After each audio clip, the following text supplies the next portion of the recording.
ہندوستان کا وہ طبقہ جو ان مساجد کے اوقاف کو حرف کرنا چاہتا ہے، کہتا ہے اگر کسی وقف زمین یا مسجد یا کسی بھی چیز کے کاغذات وقف کے نہیں ہیں اس کو وقف نہیں مانا جائے گا۔ کون 500 سال پرانے کاغذات لا کر کے پیش کر دے گا؟ قانون یہ تھا کہ جو مسجد بنی ہے، جو وقف پر بنتی ہے، وہ وقف ہے۔ آپ کو کیا درد ہے کہ آپ اس اوقاف کو وقف کو ختم کرتے ہیں؟ اس کا مطلب ہے مسلمانوں کی زمین کو حرف کرنا چاہتے ہو، حرام کھانا چاہتے ہو، اس لیے ان اوقاف کو حرف کرنا چاہتے ہیں۔ ہم اس کو قبول نہیں کرتے۔ اوقاف ہمارے آباء و اجداد کے کیے ہوئے ہیں، اوقاف اللہ کی ملکیت میں دیے ہوئے ہیں، مسجدیں بنی ہوئی ہیں، آپ ان کی حفاظت کیجیے، اس لیے کہ ہم اس ملک کے رہنے والے ہیں، ہم باہر سے آئے ہوئے نہیں ہیں۔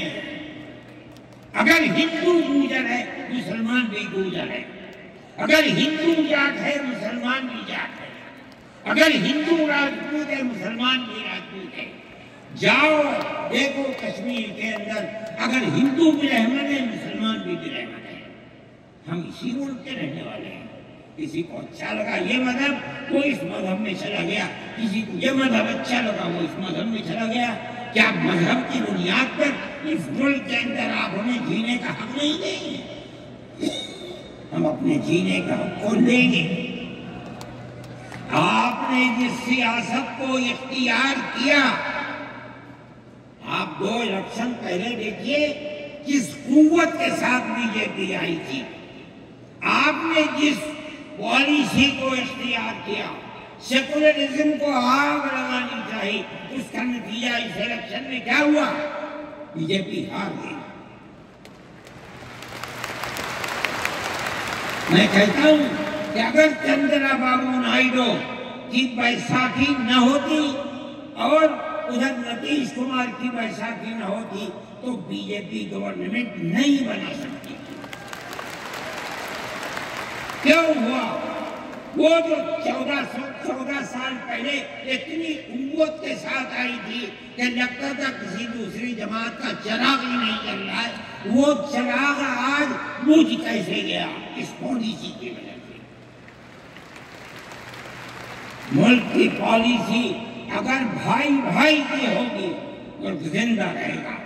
ایک باپ کی اولاد 5 4 3 اگر پیار و محبت کے ساتھ رہیں گے وہ گھر آباد رہے گا، اگر دشمنی ہوگی سب برباد ہو جائیں گے۔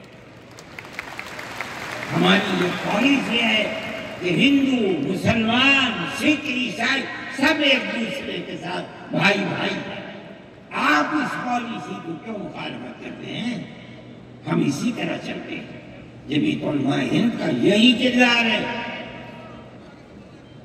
جمعیت علماء ہند آج بھی یہی کرتی ہے۔ میں نے ابھی چند مہینے ہوئے میوات کے اندر لوگ لٹ گئے، پس گئے، ان کو جمع کیا، ہم نے ان سب کو 1 لاکھ یا 2 لاکھ روپے دیے جا کر کے، مسلمان بھی تھے ہندو بھی تھے، ہم نے ان کو دیا، وہ خوش ہو گئے۔ ہم ہر سال تقریباً 1.5 کروڑ روپے دیتے ہیں بچوں کو جو پڑھنے والے ہوتے ہیں، جو غریب ہوتے ہیں، اونچی تعلیم کے لیے۔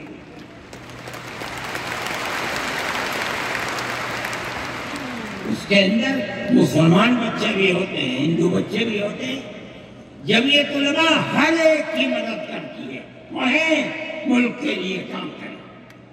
میں جا رہا تھا ایک مرتبہ بنگلور سے سوال ہوا، مجھے جانا تھا سوئٹزرلینڈ، ایک میٹنگ تھی وہاں سعودی عرب کی، سوئٹزرلینڈ کے اندر۔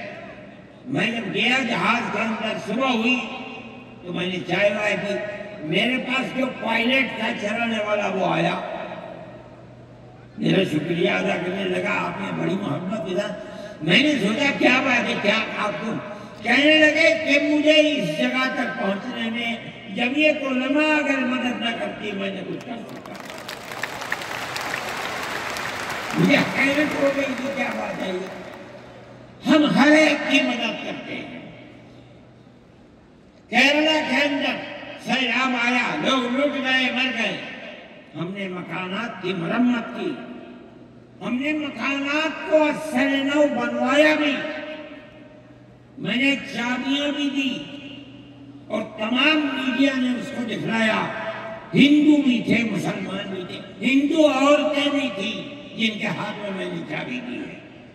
جمعیت علماء کا یہ کردار ہے. ہمارے بزرگوں نے متحدہ قومیت کتابیں شائع کی ہیں.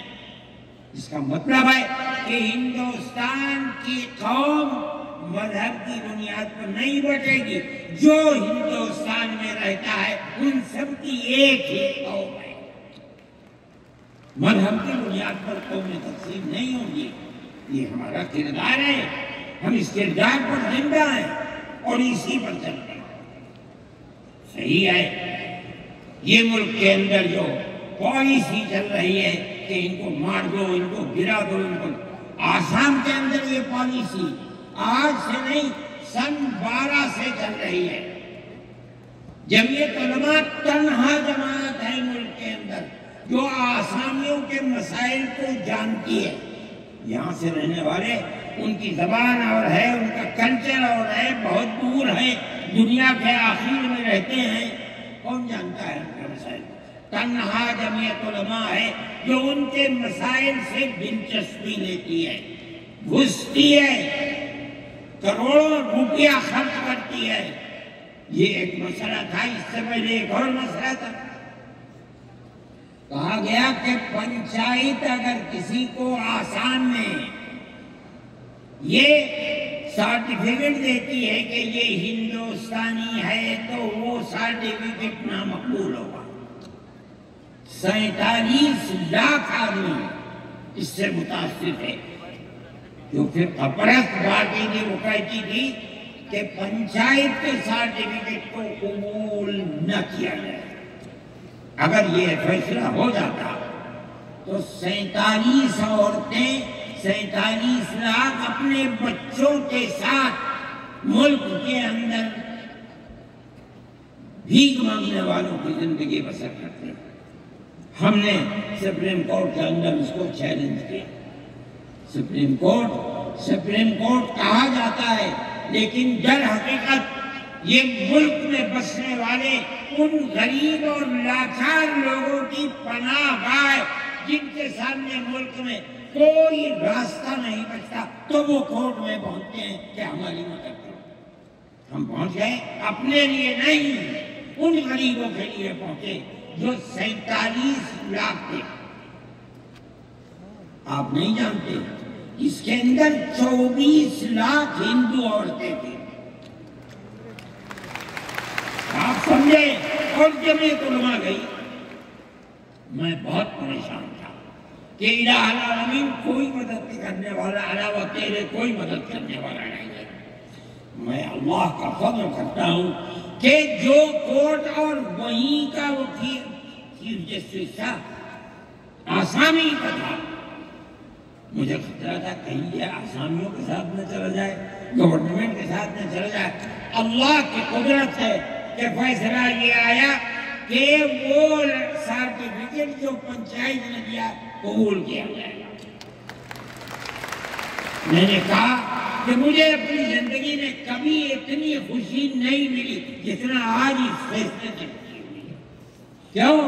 صرف مسلمان کے لیے نہیں، یہ ہمارا کردار ہے جو ہمیں اپنے بزرگوں سے ملا ہے، جو جمعیت علماء کی اساس ہے، جو ان کا کردار تھا. ہم نے اسے سراہنا کی. اس کے بعد دوسرا مسئلہ آ گیا. دیکھیے سمجھیے مسئلے کو. سارے ہندوستان کے اندر قانون یہ ہے کہ جو سب سے پہلی مردم شماری سن 51 47 میں ملک آزاد ہوا، سن 51 کے اندر پہلی مردم شماری ہے. جس کا نام اس مردم شماری میں ہے وہ ہندوستان ہے. جس کا نام اس مردم شماری میں نہیں ہے. اگر دوسری مردم شماری میں وہ کہیں سے آ کر بسا اور اپنا نام لایا، وہ ہندوستانی نہیں. اچھا، پاکستان ایک مغربی پاکستان تھا، ایک مشرقی پاکستان تھا. اندرا جی نے اپنے زمانے کے اندر تمام جھگڑوں کو ختم کرنے کے لیے مغربی ہند پاکستان کو الگ، مشرق